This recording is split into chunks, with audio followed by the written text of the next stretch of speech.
कार्तिकेयने शुक्लो बृहस्पति पंचेतानि शने नित्यं वेदवाणी प्रवर्तते गुरुर्विष्णु गुरुर्देव महेश्वरा गुरु साक्षात् परब्रह्म तस्मै श्री गुरुवे नमः.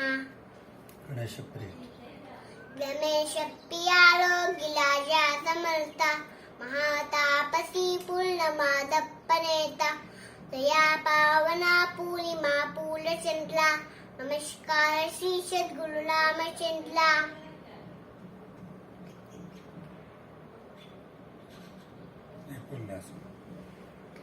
या पुन्हा सममित्रनाय जगती कष्टे दयावे नमा अंगियो जगताई यानुनी तुम्ही मागच्याशी या बाबा ना हो विष्णू तरक चंद्रा ज्योती गीते तुझ्याची यशे दावा लोकमतासी आत जनो पाण्यामध्ये मीनशे